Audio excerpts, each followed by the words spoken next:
Selama bertahun-tahun, para korban dalam kasus-kasus lama yang belum terpecahkan ini bertanya-tanya apakah mereka akan pernah mendapatkan keadilan.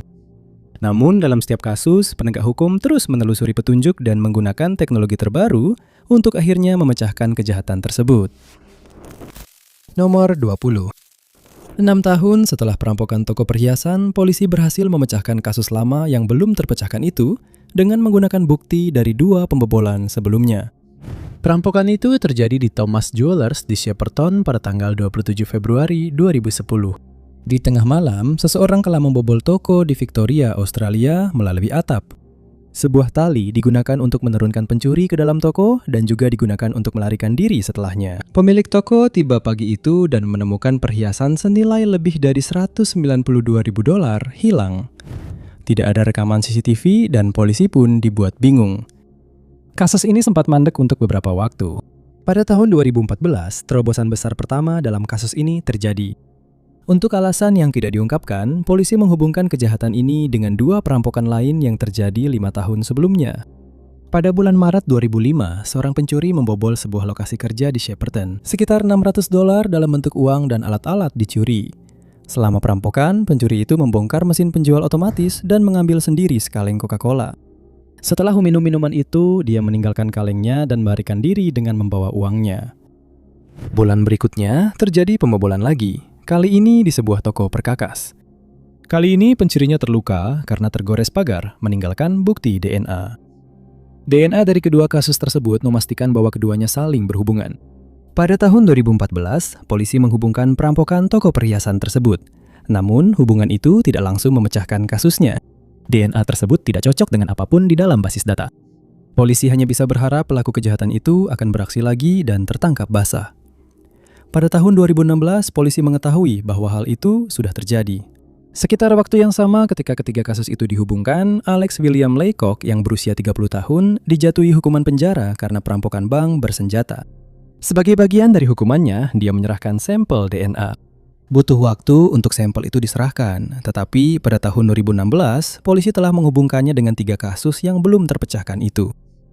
Pada saat itu, Laycock telah dibebaskan dari penjara dan telah mengubah hidupnya.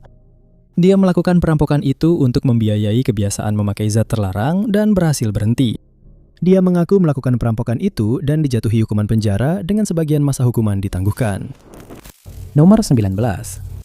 Serangan yang merenggut nyawa Paul Ekman pada tahun 1985 tetap tidak terpecahkan selama hampir sepanjang hidup sang penjual bunga itu. 35 tahun setelah jasadnya ditemukan di jalan tol yang sepi, bukti DNA yang ditemukan di lokasi kejadian akhirnya mengungkap siapa pelakunya. Paul adalah seorang penjual bunga berusia 35 tahun dan impersonator wanita yang tinggal di Oklahoma City pada saat kejahatan itu terjadi. Menurut seorang temannya, dia adalah seorang homoseksual dan kadang-kadang bertemu dengan pria di tempat peristirahatan. Dia juga kadang-kadang memberi tumpangan kepada penumpang tebengan. Tampaknya salah satu pertemuan tak terduga itu berakhir tragis ketika tubuh Paul ditemukan pada 18 September 1985. Paul saat itu sedang mengemudi pulang dari sebuah klub di Tulsa yang tak jauh dari sana, tapi dia tidak pernah sampai di rumah. Sebaliknya, tubuhnya dibuang di dekat tempat istirahat jalan tol. Dia mengalami beberapa luka akibat benda tajam. Polisi yang menyelidiki kejahatan tersebut saat itu menemukan puntung rokok di dekat tubuh Paul. Mobilnya juga ditemukan di dekat lokasi dan sebuah sidik jari laten ditemukan di gagang pintu.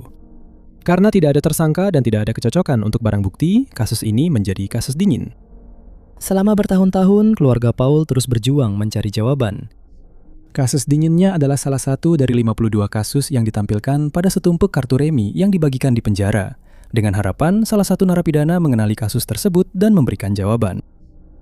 Ternyata, seorang narapidana memang memiliki informasi yang bisa memecahkan kasus ini, tetapi dia tidak mau mengungkapkannya secara sukarela. Pada tahun 2020, para detektif yang meninjau kasus dingin tersebut memeriksa CODIS, sistem indeks DNA gabungan milik FBI, dan menemukan kecocokan. 4 tahun sebelumnya, pada tahun 2016, seorang pria bernama Earl Wesley Wilson dijatuhi hukuman penjara 5 tahun untuk kejahatan yang berbeda. Dia harus menyerahkan DNA dan sidik jarinya. Keduanya akan cocok dengan bukti yang ditemukan di tempat kejadian perkara. Saat diwawancarai, Wilson mengaku tidak pernah bertemu dengan Paul dan tidak bisa menjelaskan mengapa sidik jarinya ada di pintu mobil Paul. Namun kebenaran akhirnya terungkap. Mantan istri Wilson memberitahu para penyelidik bahwa dia menjemput Wilson dari sebuah pom bensin pada hari terjadinya kejahatan. Dia sebelumnya menelpon dari McDonald's dekat tempat istirahat dan mengatakan bahwa dia meminta mantan istrinya menjemputnya. Ketika mantan istrinya tiba, Wilson sudah tidak ada, tetapi kemudian dia menelpon dari pom bensin.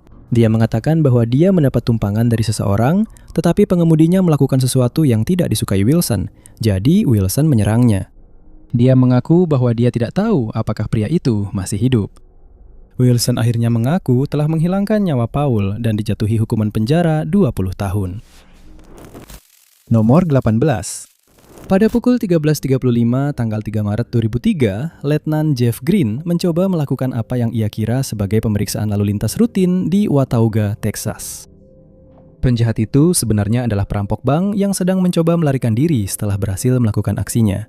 Dan pemeriksaan itu hampir saja merenggut nyawa petugas polisi tersebut. Sekitar 15 menit sebelum Letnan Green bertemu dengan penjahat itu, pria tersebut telah merampok Bank One yang berada di dekat situ. Tersangka masuk dengan mengenakan topi koboi dari jerami dan kumis palsu. Dia mengatakan kepada teller bahwa dia bersenjata dan menuntut uang. Teller menyerahkan sejumlah uang yang tidak diketahui dan penjahat itu pergi tanpa menggunakan senjata yang dia bawa. Dia melarikan diri dari tempat kejadian dengan menggunakan Jeep Wrangler merah. Pada pukul 13.35, Letnan Green melihat Jeep itu melaju kencang dan berbelok dengan berbahaya di depannya. Dia mengejar mobil itu dengan motornya dan mencoba membuat pria itu menepi. Namun, Jeep itu justru keluar dari jalan untuk berbalik arah dan melaju ke arah petugas polisi tersebut. Penjahat itu melepaskan tembakan ke Letnan Green mengenai pergelangan kakinya. Petugas polisi itu membalas tembakan, tetapi tampaknya hanya mengenai Jeep tersebut. Letnan Green pulih sepenuhnya, tetapi penjahat itu berhasil melarikan diri. Pihak kepolisian berusaha untuk mengidentifikasi tersangka dan segera menemukan bahwa dia juga bertanggung jawab atas sejumlah perampokan bank lainnya. Dia biasanya mengenakan kumis atau janggut palsu dan terkadang alat pendengar di telinga. Meskipun itu tampaknya tidak terhubung dengan siapapun. Di beberapa lokasi kejahatan, penjahat tersebut meninggalkan bukti DNA tetapi tidak menghasilkan kecocokan. Beberapa imbauan untuk memberi informasi disampaikan dan sebuah gambar diam dari rekaman CCTV salah satu perampokan dirilis. Sejumlah informasi dikirimkan ke polisi, tetapi tidak ada yang berhasil memecahkan kasus yang kini sudah menjadi kasus dingin. Akhirnya, pada tahun 2021, polisi beralih ke genealogi genetik untuk mencoba mengungkap kasus tersebut.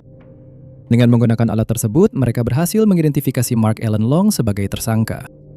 Long tinggal di Oklahoma pada saat itu, dan petugas pergi ke negara bagian tersebut untuk mencoba memastikan bahwa dia cocok dengan DNA yang ditemukan. Setelah mengamati Long makan di sebuah restoran, petugas mengambil barang-barang yang ia buang dan melakukan tes. Long dipastikan cocok. Letnan Green juga mengidentifikasi Long dalam prosedur line-up.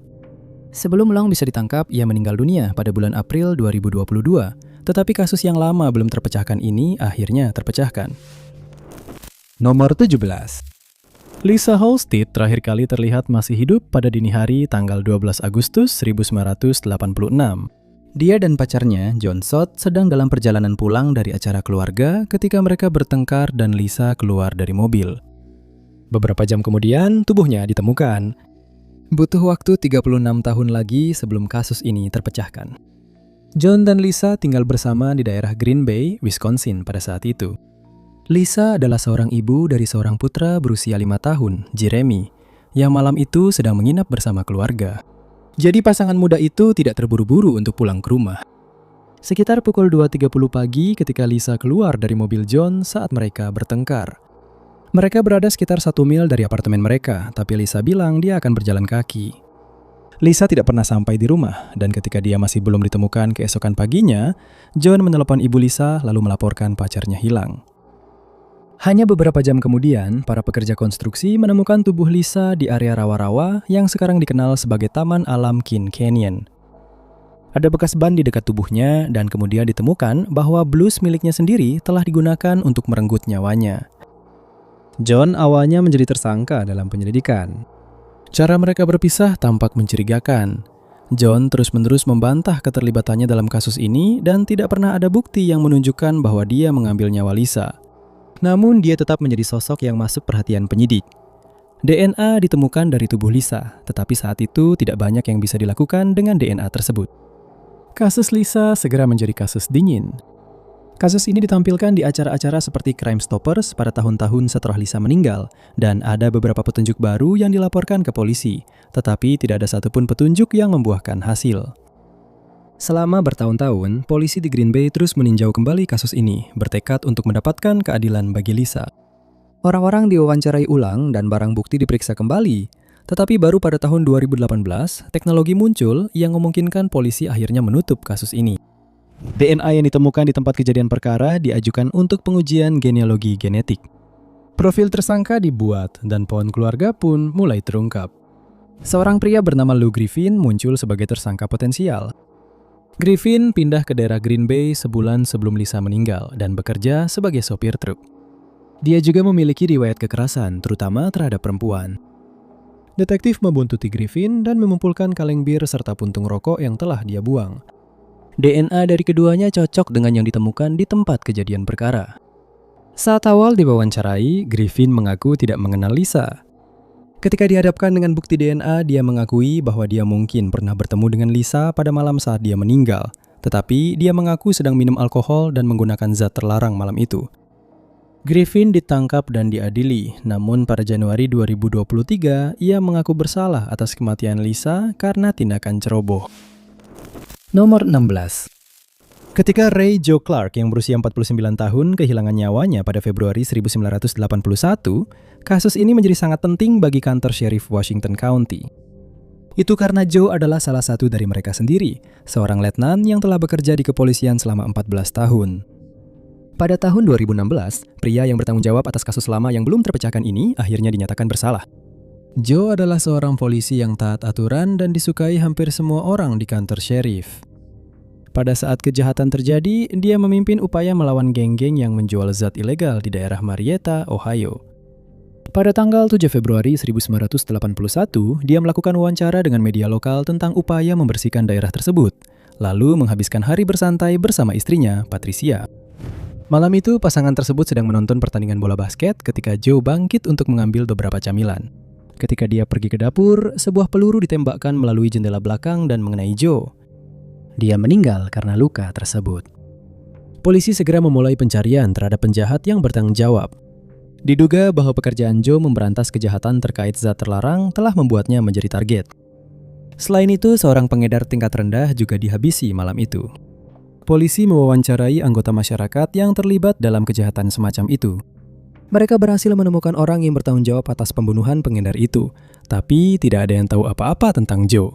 Kebanyakan bahkan tidak tahu siapa dia. Bukti yang ditemukan di tempat kejadian perkara termasuk selongsong peluru dan jejak sepatu bot di halaman belakang Joe. Saksi juga melaporkan melihat sebuah mobil mencurigakan di dekat rumah Joe. Itu adalah sebuah Ford Pinto biru yang terparkir di luar dengan mesin menyala. Namun tidak ada yang benar-benar melihat dengan jelas siapa pengemudinya. Meskipun upaya keras dari para petugas polisi, kasus ini mandek. Pada tahun 2012, kantor sheriff membentuk unit kasus dingin, dan kasus Joe kembali diselidiki. Mereka berhasil menentukan jenis senjata yang digunakan dalam kejahatan tersebut, yaitu jenis yang merupakan perlengkapan standar bagi petugas polisi dan personel militer. Lalu datanglah sebuah petunjuk penting yang akhirnya membantu memecahkan kasus ini.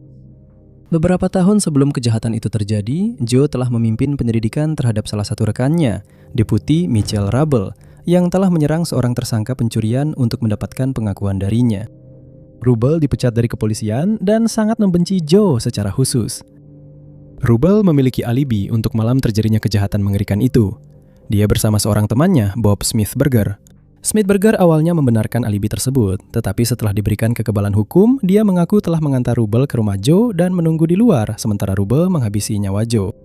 Senjata yang digunakan dalam serangan itu juga telah ditemukan. Rubble masih belum mengaku, tetapi setelah 2 kali persidangan, dia dinyatakan bersalah dan menghabiskan sisa hidupnya di balik jeruji besi. Nomor 15. Pada tanggal 22 Januari 1991, di kaki sebuah bukit di kota Thermal, California, sisa-sisa manusia ditemukan sebagian terbuka. Iklim gurun yang keras membuatnya sangat sulit untuk mengidentifikasi jenazah tersebut, dan orang yang hilang itu tidak membawa identitas apapun. Meskipun sudah dilakukan penyelidikan terbaik oleh Departemen Sheriff Riverside County, yang bisa mereka pastikan hanyalah bahwa ini adalah tubuh seorang wanita. Dan sejak saat itu, misteri aneh ini pun menemui jalan buntu. Pada waktu yang hampir bersamaan, kerabat Catherine Coffey mulai khawatir tentang anggota keluarga mereka yang hilang. Catherine adalah penduduk asli Baldwin Park, California yang telah lulus dari Scripps College di Claremont, sebuah perguruan tinggi kecil berbasis liberal arts di sebelah barat Los Angeles. Catherine terakhir kali terlihat di Indio sekitar akhir tahun 1989 atau awal tahun 1990. Dan meskipun dia mandiri, hilangnya dia secara misterius bukanlah sesuatu yang biasa terjadi padanya. Namun mereka tidak akan mengetahui akhir tak terduga Catherine selama bertahun-tahun ke depan. Pada awal tahun 2022, kantor Kejaksaan Distrik Riverside bekerja sama dengan Othram, sebuah laboratorium pengujian genetika, untuk mendapatkan lebih banyak informasi tentang kasus dingin di lembah Coachella terkait Jane Doe yang tidak teridentifikasi. Dengan menggunakan basis data DNA, tim kasus dingin di Riverside berhasil menemukan kecocokan potensial, yaitu saudari Catherine Coffey. Setelah dilakukan pengujian lebih lanjut, mereka akhirnya dapat memastikan bahwa Catherine Coffey memang merupakan Jane Doe yang hilang tersebut. Meskipun misteri Coachella Valley Jane Doe telah terpecahkan, misteri tentang apa yang terjadi pada Catherine Coffey masih belum terungkap. Para penyelidik meyakini bahwa ada kemungkinan unsur tindak kejahatan dalam kasusnya. Siapapun yang memiliki informasi tentang Catherine atau yang mungkin melihat sesuatu yang mencurigakan di Thermal, California pada akhir Januari 1991, diminta untuk menghubungi tim regional pembunuhan kasus dingin Riverside County di 951-955-2777. Nomor 14. Mulai tahun 2016, para penduduk sebuah kota kecil di Australia Barat bernama Tom Price tanpa sadar menjadi peserta dalam sebuah misteri yang menyeramkan. Selama periode 2,5 tahun, polisi dan komunitas kecil tersebut menerima 16 cerita menakutkan namun nyata tentang seorang penjahat yang mengintip melalui jendela atau halaman rumah orang untuk memata-matai mereka di rumah mereka sendiri. Para wanita melaporkan bahwa penyusup itu datang ketika pasangan mereka sedang tidak di rumah. Wanita lajang tampaknya menjadi sasaran utama untuk kejadian berulang. Pria itu entah bagaimana selalu tahu kapan mereka sedang sendirian di rumah. Beberapa warga membicarakan tentang memasang CCTV dan kamera keamanan yang mahal. Selama bertahun-tahun, insiden-insiden itu terus berlanjut dan akhirnya diklasifikasikan sebagai kasus dingin karena kurangnya bukti untuk menangkap pelakunya. Akhirnya pada musim panas tahun 2018, orang tersebut berhasil diidentifikasi dengan jelas oleh salah satu wanita yang menjadi targetnya. Penampakan ini ditambah dengan kesaksian dari para korban sebelumnya menjadi cukup bukti bagi polisi untuk mengerucutkan penyelidikan pada mantan warga daerah tersebut, Damon Bruce Gillespie. Menurut laporan True Crime, pria berusia 47 tahun itu mampu mengetahui jadwal para wanita dan menargetkan mereka saat mereka sedang sendirian. Seluruh kota bekerja sama untuk memastikan misteri menakutkan itu terpecahkan. Untuk kejahatannya, Damon dijatuhi hukuman percobaan dengan 1 tahun pengawasan intensif dan konseling. Nomor 13. Pada November 2021, agen federal menggerebek sebuah rumah di Brooklyn untuk menangkap Quashon Burton. Namun, tersangka kriminal tersebut tidak ditemukan dimanapun, dan selama hampir setahun, dia berhasil mengelabui para penyelidik. Dia didakwa mencuri hampir $150.000 dari dana bantuan pandemi yang sangat terbatas, yang seharusnya digunakan untuk membantu mereka yang kesulitan akibat lockdown. Quashon dilaporkan mencuri identitas setidaknya 4 orang untuk secara curang mendapatkan uang tersebut, yang kemudian dia gunakan untuk hidup mewah sebagai buronan yang melarikan diri dari hukum. Seorang penyelidik pos sedang berkunjung ke Animal Kingdom bersama keluarganya ketika dia melihat buronan kriminal yang sedang berkeliaran. Dia menemukan pria itu mudah dikenali berkat tato yang tidak biasa di lehernya. Pria itu menelpon kantor Sheriff Orange County, Florida, dan memberitahu mereka bahwa seorang buronan federal sedang berada di taman tersebut. Sekitar 1 jam kemudian, Quashon ditangkap oleh petugas penegak hukum saat ia menunggu di halte bus bersama 2 anggota keluarganya. Dia dituduh menggunakan identitas curian selama setahun terakhir, dan diduga menolak mengakui siapa dirinya, bahkan setelah pencocokan sidik jari memastikan identitasnya. Dia didakwa karena melawan penangkapan dan akhirnya dipindahkan ke tahanan federal pada Oktober 2022, di mana dia masih menunggu persidangan. Nomor 12. Pada tanggal 22 Januari 1980, Evelyn Mary Fisher Bamford sedang sendirian di rumah, memulihkan diri dari cedera lutut yang baru saja dialaminya. Evelyn, 32 tahun, tinggal di rumah trailer di Miramar, Florida bersama suaminya, John. Hidupnya berakhir tragis ketika seorang penyusup masuk ke rumahnya melalui jendela dan melarikan diri lewat jalan yang sama. Identitas penyerang itu tetap menjadi misteri menakutkan yang tak terpecahkan selama puluhan tahun. Hingga hari ini, kasus ini tetap menjadi kasus dingin tertua yang berhasil dipecahkan oleh detektif Miramar. Dalam perkembangan tak terduga yang baru diumumkan secara publik pada Desember 2022, hampir 43 tahun kemudian, penyerang Evelyn diidentifikasi sebagai seorang tetangga yang tinggal hanya 12 rumah dari sana, bernama Ronald E. Richards. Pada saat penyerangan, Ronald sedang bebas dengan jaminan setelah ia mencoba menyerang pacarnya pada tahun 1975. Dia diidentifikasi sebagai tersangka kriminal dalam kasus misterius yang belum terpecahkan hanya beberapa bulan setelah kejahatan itu, tetapi tidak pernah ada cukup bukti untuk membuktikan keterlibatannya secara meyakinkan. Namun, berkat kemajuan besar dalam forensik DNA, para penyelidik pada tahun 2022 akhirnya mampu membuktikan kesalahan Ronald dan memecahkan misteri tersebut. Tak lama setelah Evelyn meninggal, Ronald melakukan serangan lain di Volusia County yang berdekatan Florida. Saat ini, dia sedang dipenjara.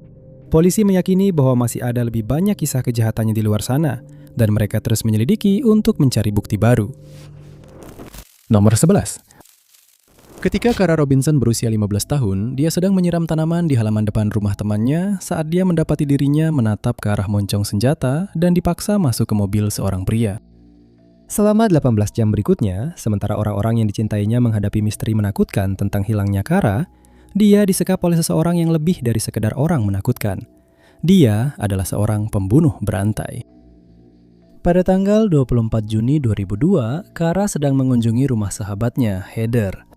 Saat dia sedang berdiri di halaman depan, seorang pria yang mengendarai Pontiac Trans Am hijau tua masuk ke jalan masuk rumah. Pria tersebut, Richard Evonitz, adalah seorang pria parubaya yang membawa sebuah map di tangannya.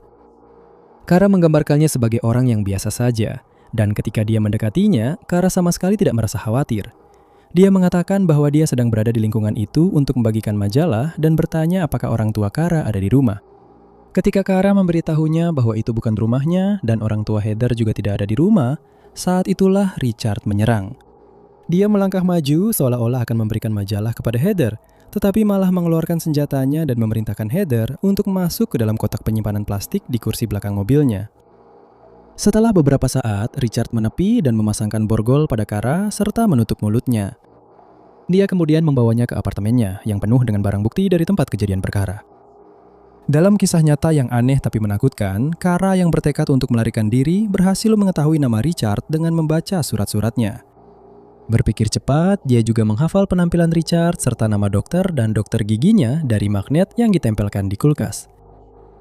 Kara memutuskan bahwa dia harus mendapatkan kepercayaan Richard agar bisa memanipulasinya untuk memberikan kesempatan melarikan diri. Bahkan saat Richard menyerangnya selama berjam-jam, Kara tetap berbicara dengan penculiknya, mempelajari sebanyak mungkin informasi pribadi tentang dia agar dia bisa memberikan keterangan sebenar-benarnya secara rinci kepada polisi. Ketika Richard mulai lelah, dia memborgol Kara ke rangka tempat tidur di sebelahnya. Pada dini hari, saat Richard tertidur, Kara melakukan pelarian yang berani. Diam-diam melepaskan borgolnya dengan membuka sekrupnya dan membuka pintu sebelum melarikan diri secepat mungkin keluar dari gedung itu. Kara berlari ke sebuah mobil di tempat parkir dan memberitahu para pria di dalamnya bahwa dia telah diculik. Mereka segera membawanya ke kantor polisi, di mana dia menceritakan semua informasi yang telah dia ketahui tentang pembunuh berantai kejam, Richard.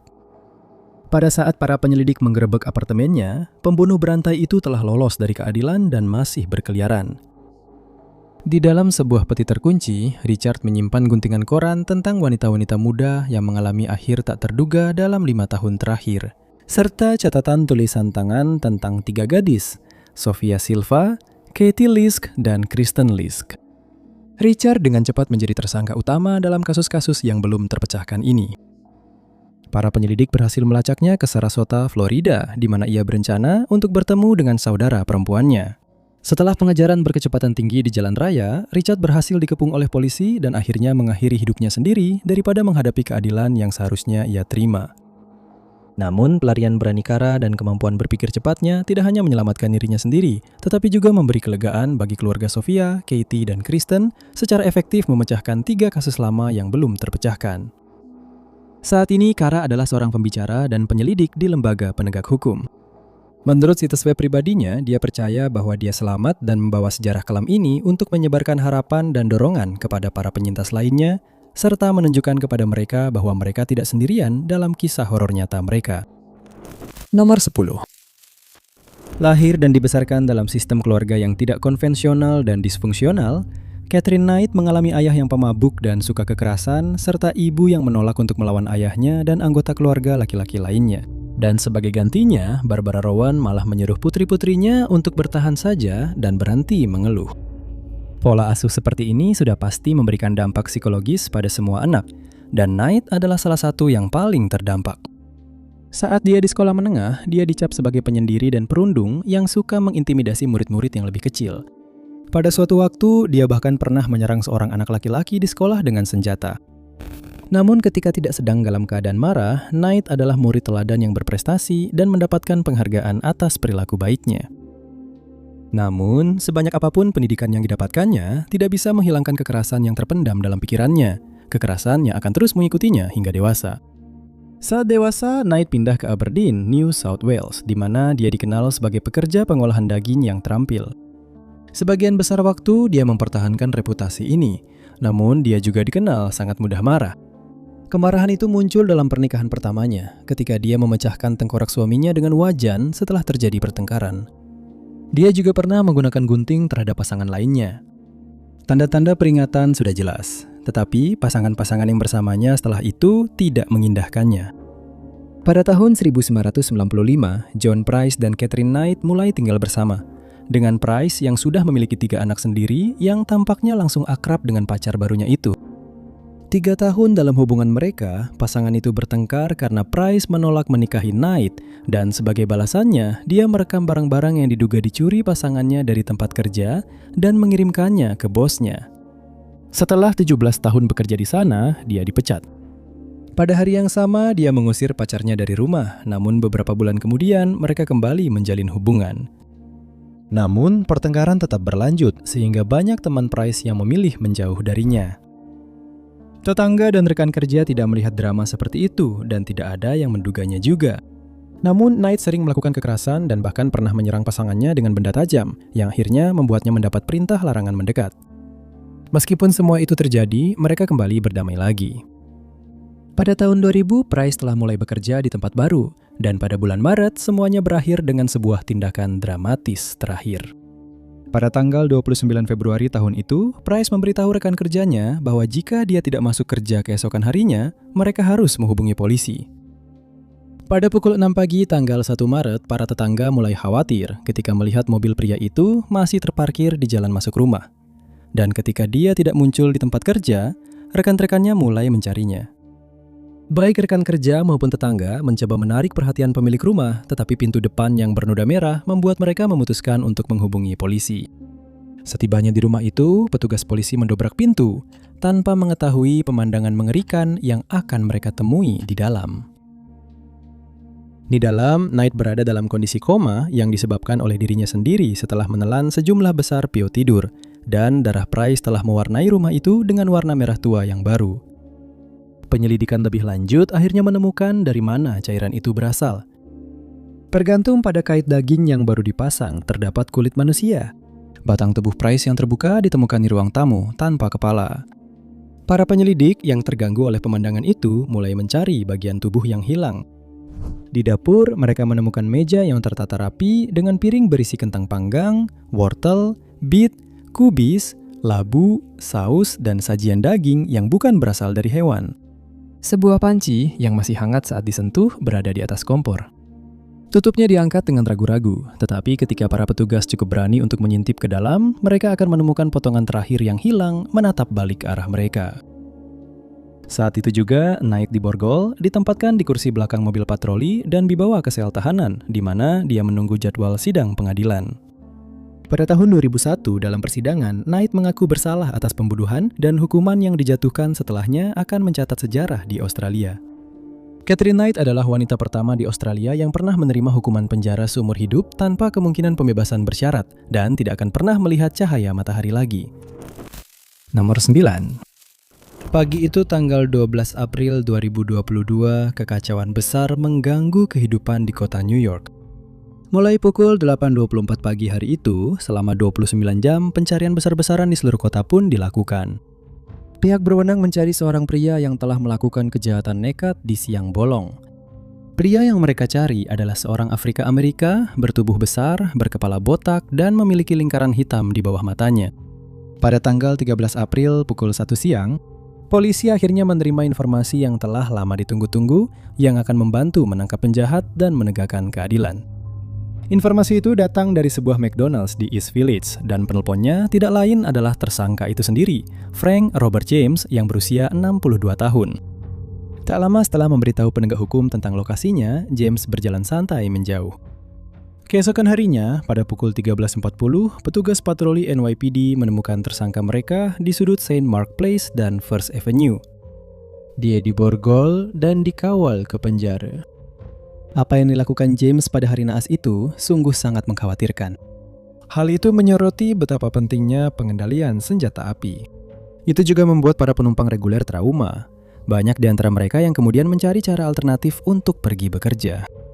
Kejadian itu terjadi saat jam sibuk pagi hari ketika James mengenakan pakaian pekerja konstruksi naik kereta bawah tanah tujuan Manhattan. Puluhan penumpang reguler juga berdesakan masuk ke dalam gerbong kereta bawah tanah itu tanpa mengetahui teror yang akan segera menimpa mereka. Penyerang itu mengeluarkan pistol Glock 17 dan menggiring para penumpang ke sisi berlawanan dari gerbong. Dia kemudian mengeluarkan granat asap dan menyalakannya, sehingga pandangan semua orang menjadi kabur. Para penumpang berkerumun bersama di satu bagian dan itu memberinya jalur tembak yang jelas. Dengan senjata semi-otomatis bermagasin panjang, James menarik pelatuknya. Senjata api itu mampu melepaskan rentetan 32 tembakan cepat yang bergema di seluruh gerbong saat kereta memasuki stasiun Sunset Park di Brooklyn. Akibat luka-luka, cedera akibat kerumunan, dan menghirup asap, 2 lusin orang dirawat di rumah sakit. Secara ajaib, tidak ada satupun yang meninggal akibat luka-luka mereka. Sebuah penyelidikan mengungkapkan bahwa tindakan tersebut, apapun kata James, sudah direncanakan sebelumnya. Penyerang tersebut menyatakan bahwa dia tidak berniat melukai siapapun dan bahwa dia sedang mengalami episode skizofrenia. Meskipun dia memang memiliki riwayat diagnosis seperti itu, gerak-gerik James sebelumnya dan setelah kejadian menunjukkan bahwa ini dilakukan dengan sengaja. Pada akhirnya, James mengaku bersalah atas 11 dakwaan, 1 untuk masing-masing dari 10 korban senjata api, dan 1 lagi karena melepaskan tembakan dalam tindak kejahatan dengan kekerasan. Dia kemudian dijatuhi hukuman penjara seumur hidup. Nomor 8. Joachim Guzman, El Chapo, dulunya adalah salah satu penjahat paling berkuasa yang pernah ada di dunia. Dia adalah kepala kartel Sinaloa, organisasi kriminal paling tangguh di Meksiko pada akhir abad ke-20. Guzman lahir dan dibesarkan di daerah terpencil dan miskin di Sinaloa, tempat kelahiran banyak bandar narkoba terkenal. Karir kriminalnya dimulai di kartel Guadalajara yang saat itu dipimpin oleh Miguel Gallardo. Tidak butuh waktu lama bagi Guzman untuk naik pangkat dan ketika kartel itu bubar pada tahun 1980-an, dia menjadi pemimpin organisasi kriminal Sinaloa. Di bawah arahan Guzman, kartel ini mengembangkan teknik penyelundupan yang sangat kreatif dan langkah-langkah ekstrim. Salah satu langkah tersebut adalah pembuatan terowongan ber-AC yang membentang di bawah perbatasan Meksiko dan Amerika Serikat. Mereka berhasil menyelundupkan berbagai jenis narkotika ke seluruh Amerika dengan menyembunyikannya di dalam kaleng cabai dan alat pemadam api. Narkotika dengan metode ini bisa dilontarkan ke Amerika Serikat, sehingga krisis narkoba pun terjadi. Begitu berkuasanya El Chapo sehingga dia menjadi pemimpin imperiumnya sendiri saat dia masih di penjara. Pada tahun 1993, dia ditangkap dan diekstradisi ke Meksiko, diadili, dan dibebaskan dari tuduhan pembunuhan. Tetapi dia dinyatakan bersalah atas perdagangan narkoba dan kepemilikan senjata api, yang membuatnya dijatuhi hukuman 20 tahun penjara di penjara dengan keamanan maksimum. Korupsi memungkinkan Guzman menukar suap dengan berbagai kebebasan dan para penjaga penjara dengan senang hati memenuhi permintaannya. Dari dalam kandang beton yang mengurungnya, El Chapo menjalankan kerajaannya, dan pada tahun 1995 ia diangkat menjadi pemimpin kartel Sinaloa. Pada tahun 2001, setelah menjalani 8 tahun hukumannya dengan bantuan para penjaga penjara, penjahat itu melarikan diri. Pada awal abad ke-21, Guzman diyakini bertanggung jawab atas narkotika yang diselundupkan dari Kolombia dan Meksiko ke Amerika Serikat. Menurut laporan investigasi, dia juga merupakan penyelundup terbesar dari zat-zat ilegal tersebut. Beberapa investigasi menyebutkan bahwa sang gembong diperkirakan memiliki pendapatan tahunan sebesar 3 miliar dolar. Guzman menjadi sangat terkenal, sehingga namanya menjadi semacam legenda. Dia dipuja dan dianggap sebagai pahlawan, tetapi pemerintah Amerika Serikat tidak memiliki pandangan seperti itu tentang dirinya. Bagi mereka, dia adalah musuh publik yang harus ditangkap. Selama bertahun-tahun, dia berhasil menghindari penangkapan meskipun dia telah menjadi target prioritas. Bahkan dengan imbalan besar sebesar 5 juta dolar yang ditawarkan untuk penangkapannya, masyarakat tetap diam, membiarkan praktik kartel terus berlangsung hingga akhirnya dia kembali ditangkap pada Februari 2014. Dia bersembunyi dan akhirnya berhasil dilacak melalui operasi selama berminggu-minggu oleh DEA dan Marinir Meksiko. Kali ini dia ditempatkan di penjara Altiplano, sebuah lembaga dengan keamanan tinggi lainnya. Namun, pada malam tanggal 11 Juli 2015, dia berhasil melarikan diri lagi. Kali ini, dia tidak perlu menyuap para penjaga, melainkan melarikan diri melalui sebuah lubang di bawah pancuran di selnya. Lubang itu mengarah ke sebuah terowongan sepanjang 1 mil yang berakhir di sebuah lokasi konstruksi. Selama 6 bulan, perburuan terhadap El Chapo kembali berlangsung. Dan pada Januari 2016, dia akhirnya ditangkap saat terjadi baku tembak, dan dia diekstradisi ke Amerika Serikat, di mana dia akan didakwa dengan berbagai kejahatan. Dia dinyatakan bersalah atas perdagangan narkoba, pencucian uang, dan konspirasi untuk melakukan pembunuhan. Persidangannya dimulai pada tahun 2018, dan pada tahun 2019, dia dinyatakan bersalah dan dijatuhi hukuman penjara seumur hidup. Tidak akan pernah bisa melarikan diri lagi. Nomor 7. Pada tahun 2020, Sersan Polisi Metropolitan Matt Ratana yang berusia 54 tahun yang hampir pensiun, terluka parah hingga meninggal. Pada tanggal 25 September, Luis de Souza yang berusia 23 tahun dihentikan karena kepemilikan ganja. Petugas melewatkan sebuah revolver Colt antik dan amunisi yang tersembunyi di tubuhnya. Karena ruang tahanan di Windmill Road Croydon tidak memiliki detektor logam, de Souza berhasil membawa senjata itu masuk. Saat pemeriksaan kedua, ketika tangannya diborgol di belakang, de Souza mengeluarkan revolver dan menembak, mengenai Ratana di jantung dan paru-paru. Tembakan kedua mengenai kaki Ratana. Tembakan keempat mengenai leher de Souza, menyebabkan kerusakan otak. Keduanya dirawat di rumah sakit, tetapi Ratana meninggal dunia, menandai penembakan fatal pertama terhadap seorang petugas polisi Inggris sejak tahun 2012. Penyelidikan mengungkapkan bahwa de Souza memiliki sarung senjata tersembunyi di bawah lengannya yang tidak terdeteksi oleh petugas yang menangkapnya. Polisi meyakini dia memindahkan revolver tersebut ke tangannya di dalam mobil van polisi. Ditangkap pada November 2020, de Souza didakwa atas pembunuhan pada bulan Juni berikutnya. Pada April 2023, dia mengaku tidak bersalah, mengklaim bahwa dia memiliki sindrom Asperger dan sedang mengalami ledakan emosi. Setelah persidangan di pengadilan mahkota Northampton, de Souza dinyatakan bersalah dan dijatuhi hukuman penjara seumur hidup tanpa kemungkinan pembebasan yang biasanya diberikan untuk kejahatan paling serius, karena tingkat perencanaan dan unsur kesengajaan yang ditemukan. Dia kemudian mengajukan banding, tetapi bandingnya ditolak. Nomor 6.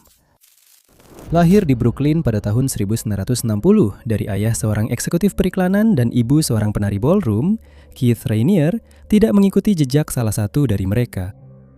Setelah keluarganya pindah ke Southern New York, Rainier unggul dalam bidang sains dan matematika, serta melanjutkan pendidikan tinggi di perguruan tinggi.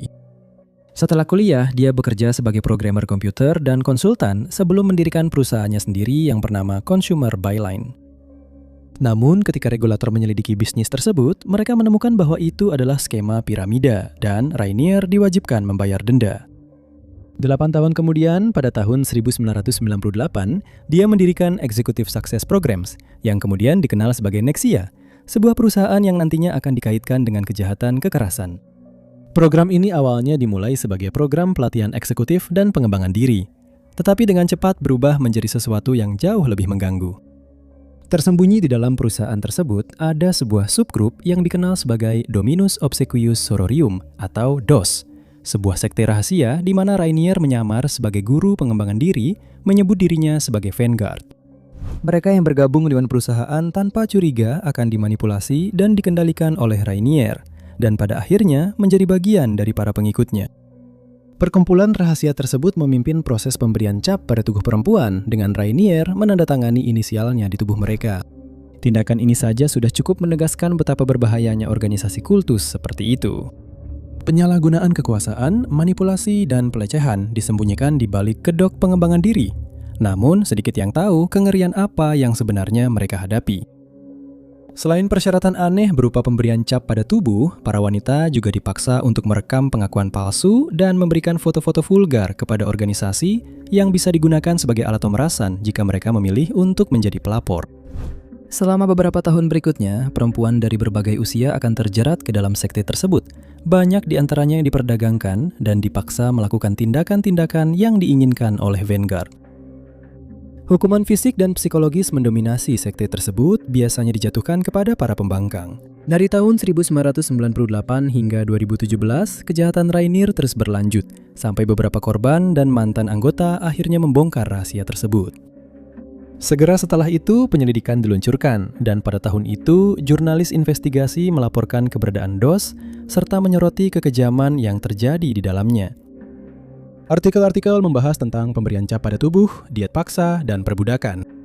Setelah munculnya kemarahan publik, penyelidikan kriminal secara resmi diluncurkan dan dibuka terhadap Nexia dan Rainier. Awalnya sang guru membantah tuduhan tersebut dan berhasil melarikan diri ke Meksiko, sehingga menghambat penyelidikan. Namun pihak berwenang berhasil melacaknya dan pada bulan Maret 2018 ia akhirnya ditangkap. Penyelidikan lebih lanjut berdasarkan kesaksian para korban dan mantan anggota akan mengarah pada tuduhan serius terhadap Rainier. Tuduhan yang diajukan terhadapnya meliputi perdagangan manusia, percobaan perdagangan manusia, konspirasi perdagangan manusia, kejahatan terorganisasi, konspirasi kejahatan terorganisasi, konspirasi penipuan melalui sarana elektronik, dan konspirasi kerja paksa. Pada bulan Juni tahun berikutnya, Rainier dinyatakan bersalah atas semua dakwaan, dengan rincian yang terungkap di persidangannya hanya menambah kengerian pada kasus tersebut. Dia dijatuhi hukuman penjara seumur hidup dan tidak akan pernah melihat cahaya matahari lagi. Nomor 5. Tahun 1980, salah satu pemimpin The Beatles, John Lennon, dibunuh di luar gedung apartemennya di Manhattan pada tanggal 8 Desember. Penyerangnya, Mark David Chapman, menyergap John Lennon dan istrinya Yoko Ono saat mereka pulang ke rumah. Chapman yang sebelumnya pada hari itu telah bertemu dengan John Lennon untuk meminta tanda tangan di album Double Fantasy miliknya, menembakkan revolver kaliber 38 spesial dan mengenai Lennon sebanyak 4 kali.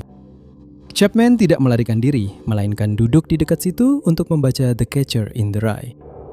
Polisi segera tiba, menangkap Chapman dan membawa Lennon ke rumah sakit Roosevelt, di mana ia dinyatakan meninggal dunia pada pukul 11.15 malam. Chapman, seorang mantan penjaga keamanan dari Hawaii, sangat terobsesi dengan The Beatles, terutama Lennon. Dia menjadi tidak stabil dan terobsesi dengan The Catcher in the Rye, merasa dirinya seperti tokoh utama Holden Caulfield, seorang pembasmi kepalsuan yang membenci kemunafikan. Chapman mulai membuat daftar orang-orang yang ingin dia singkirkan, termasuk Lennon. Dia berhenti dari pekerjaannya, membeli senjata, dan pergi ke New York. Setelah sempat ragu, dia kembali pada tanggal 6 Desember untuk melakukan kejahatan yang telah dia rencanakan selama berbulan-bulan. Penyelidikan lebih lanjut mengungkapkan bahwa Chapman mencari ketenaran dengan membunuh Lennon dan membencinya karena dianggap munafik. Khususnya pernyataan Lennon tentang The Beatles yang lebih populer daripada Yesus, yang menurut Chapman bertentangan dengan lagunya yang berjudul God. Dan gaya hidup mewah yang tampaknya bertentangan dengan lirik lagu Imagine, seperti Imagine No Possessions. Meskipun ada kemungkinan didiagnosis skizofrenia, Chapman mengaku bersalah atas pembunuhan tingkat 2 pada Juni 1981, dengan mengklaim bahwa ia sedang menjalankan perintah Tuhan. Dia dijatuhi hukuman 20 tahun penjara. Memenuhi syarat untuk pembebasan bersyarat sejak tahun 2000, dia telah ditolak pembebasannya sebanyak 14 kali, dan akan menjalani sidang berikutnya pada tahun 2027. Nomor 4. Itu terjadi pada tahun 1987 ketika 2 mayat ditemukan di Tunbridge Wells, Kent. Korban adalah Wendy Neal yang berusia 25 tahun dan Caroline Pierce yang berusia 20 tahun. Menjadi korban 2 serangan terpisah, dibunuh oleh penyerang tak dikenal yang namanya tidak diketahui selama beberapa dekade. Kematian Neal dan Pierce tak kunjung terbalaskan, dan masyarakat dibiarkan berjuang untuk memahami tindakan keji yang dilakukan terhadap 2 individu tak bersalah tersebut. Karena kurangnya teknologi canggih, sampel DNA yang diambil di lokasi kejadian hanya disimpan, dengan harapan suatu hari nanti bisa dihubungkan dengan pelaku kejahatan. Baru pada tahun 2020, si maniak terungkap ke dunia. Namun tidak sebelum lebih banyak kekejaman terjadi yang menggambarkan dirinya, sehingga ia mendapat julukan Morgue Monster. Pada tahun 2007, peninjauan ulang kasus dingin menemukan bahwa DNA dari pelaku cocok dengan kedua tempat kejadian perkara. Hal ini menunjukkan bahwa dua serangan terpisah tersebut sebenarnya saling terkait dan dilakukan oleh satu pelaku. Meskipun ada terobosan ini, pemilik DNA tersebut tetap tidak diketahui hingga tahun 2020. Ketika penyelidikan lain terhadap kasus yang sudah berusia 3 dekade dilakukan, pria di balik semua ini akhirnya terungkap. Pada bulan Desember 2020, David Fuller yang berusia 67 tahun diborgol dan dibawa ke sel penjara. Tidak butuh waktu lama sebelum dia diidentifikasi sebagai penjahat yang telah menghilangkan nyawa dua wanita itu pada tahun 1987. Tidak ada yang tahu saat itu, tetapi kasus ini akan menjadi jauh lebih mengerikan. Tidak hanya Fuller membunuh dua wanita ini, tetapi dia juga bertanggung jawab atas beberapa kejahatan mengerikan lainnya yang dia lakukan selama 12 tahun dan merekam kejahatan-kejahatan itu yang nantinya akan digunakan sebagai bukti di persidangan. Selama 12 tahun itu, Fuller bekerja sebagai teknisi listrik di dua rumah sakit yang berbeda, Rumah Sakit Kent dan Sussex yang terletak di Tunbridge Wells, serta Rumah Sakit Tunbridge Wells itu sendiri. Di kedua rumah sakit inilah dia diberikan kartu akses penuh, yang memungkinkannya masuk ke area manapun yang dia inginkan, termasuk kamar mayat. Kamar mayat akan menjadi tempat kejadian perkara di mana Fuller melakukan 101 kejahatan berikutnya terhadap para wanita yang berakhir di sana. Dan tidak ada kelompok usia yang luput. Tukang listrik rumah sakit yang terganggu itu berpindah dari satu mayat ke mayat lainnya. Para korban yang telah meninggal karena kecelakaan, di ruang operasi atau dari bangsal terminal, menyerang mereka dan melakukan kekejaman tak terbayangkan di balik pintu lemari pendingin yang tertutup. Tidak ada CCTV di ruang postmortem agar martabat para pasien tetap terjaga. Setidaknya itulah maksudnya. Untungnya tidak diperlukan rekaman kamera pengawas untuk menghukum Fuller atas kejahatannya, karena hard drive komputer di rumahnya di Heathfield sudah cukup menjadi bukti. 818.051 gambar dan 504 video menunjukkan besarnya penyalahgunaan yang ia lakukan, serta minatnya yang tak henti-hentinya untuk menyiksa dan membunuh perempuan. Monster kamar mayat itu yang berusia 71 tahun kini mendekam di sel bersama Michael Stone dan Wayne Couzens, dan tidak satupun dari mereka akan pernah melihat cahaya matahari lagi. Nomor 3. Pada pagi Senin yang tenang, tepat sebelum pukul 10.00 di bulan Mei 2023, petugas darurat dipanggil ke lokasi kejadian yang memilukan di Dalton. Sesampainya di sana, dua jasad yang mengalami banyak luka ditemukan tergeletak tak bergerak di dalam rumah. Mengidentifikasi kedua orang tersebut tidak memerlukan waktu lama. Mereka adalah Stephen Harnett yang berusia 25 tahun dan Katie Higdon yang berusia 27 tahun, sepasang kekasih yang baru saja mulai berpacaran. Juga di properti itu ada 4 anak, Katie yang tidak menyaksikan kejahatan tersebut, tetapi kemungkinan besar mendengar kejadian itu saat mereka bersembunyi karena ketakutan. Karena belum ada tersangka yang langsung dicurigai, polisi meminta informasi, berharap ada seseorang yang mau memberikan keterangan. Hasil autopsi mengungkapkan perjuangan yang mengerikan dan penuh keberanian yang dialami para korban. Katie mengalami 99 luka di tubuhnya, dengan lebih dari 20 luka diarahkan ke wajahnya, masing-masing dibuat dengan senjata tajam. Stephen mengalami 24 luka dan dibiarkan meninggal karena luka-luka tersebut bersama pasangannya. Beberapa hari berlalu sebelum polisi akhirnya menemukan seorang tersangka potensial, menahannya saat penyelidikan berlangsung. Seiring kasus ini terungkaplah sebuah pembunuhan ganda yang mengerikan dan brutal. Mantan pacar Katie lah yang menarik perhatian detektif. Marcus Osborne yang berusia 35 tahun memiliki riwayat kekerasan dalam rumah tangga, terutama terhadap korban pertamanya. Dia baru saja dibebaskan dengan jaminan beberapa hari sebelum pembunuhan itu terjadi. Bagian yang paling mengganggu dari semuanya adalah korban telah memberitahu polisi bahwa Osborne mengancam akan mengambil nyawanya. Dan pada hari itu, tepat saat dia pulang dari kencan di bioskop, itulah yang benar-benar terjadi. Penyerang tanpa ampun itu memaksa masuk ke rumahnya di Huddersfield, menyerang Katie, dan mengambil nyawanya. Dia kemudian menggunakan ponsel dan akun Snapchat milik Katie untuk memancing korban berikutnya ke lokasi kejadian. Stephen terkejut dan dibunuh hanya dalam hitungan detik. Diduga, Osborn kemudian mengatakan bahwa Romeo dan Juliet sekarang bisa mati bersama. Jelas sekali dia dikuasai oleh rasa cemburu yang tidak terkendali. Setelah kedua serangan itu, dia kemudian menculik seorang wanita lain dan membawanya ke rumah yang sama, di mana dia menyerangnya dan menahannya di bawah ancaman pisau selama sisa malam itu. Anehnya, dia juga mencoba mengundang tetangga untuk melihat mayat-mayat itu. Tidak pasti apakah ada dari mereka yang menerima tawarannya.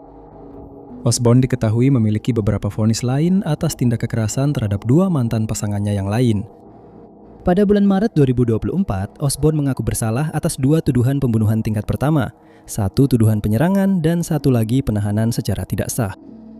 Persidangan diadakan di pengadilan mahkota Leeds, di mana Osborn dijatuhi hukuman seumur hidup tanpa kemungkinan pembebasan dari jeruji besi yang kini menahan kekerasan tak terkendalinya. Nomor 2. Pada pemutaran tengah malam film The Dark Knight Rises pada 20 Juli 2012 di Century 16 Multiplex di Aurora, Colorado, James Holmes yang berusia 24 tahun masuk ke Teater 9 melalui pintu darurat. 30 menit setelah film dimulai, penyerang bertopeng yang mengenakan perlengkapan pelindung melemparkan granat asap untuk mengaburkan pandangan sebelum mulai menembak. Dengan beberapa senjata termasuk Remington 870, 12 gauge Smith Wesson M dan P15, dan Glock 22 kaliber 0,40. Serangan tersebut mengakibatkan 76 peluru ditembakkan, merenggut nyawa 12 penonton bioskop dan melukai parah 70 orang lainnya. Polisi yang terkejut menangkap Holmes di lokasi kejadian, di mana dia dilaporkan mengaku sebagai Joker dan memperingatkan adanya jebakan di apartemennya. Tim penjinak bom kemudian menemukan banyak sekali alat peledak yang terhubung dengan kawat jebakan yang akan menghancurkan apartemen dan unit-unit di sekitarnya jika diledakkan. Dalam 60 hari sebelumnya, Holmes membeli 4 senjata api dan 6.000 butir amunisi yang menyoroti sifat kejahatan yang sudah direncanakan. Setelah penyelidikan dan persidangan selama 2 tahun yang berakhir pada 7 Agustus 2015, Holmes terhindar dari hukuman mati karena juri gagal mencapai keputusan bulat. Sebagai gantinya, ia dijatuhi 12 hukuman seumur hidup ditambah 3.318 tahun penjara tanpa kemungkinan pembebasan bersyarat dalam peristiwa terkait senjata api yang saat itu dianggap paling mematikan di Amerika Serikat. Nomor 1. Joanne Denny yang dibesarkan di Harpenden dengan cita-cita menjadi seorang pengacara, mulai bolos sekolah dan terlibat penyalahgunaan zat saat remaja. Akhirnya kabul bersama pria yang lebih tua, John Trainer, yang kemudian memiliki anak bersamanya di Milton Keynes.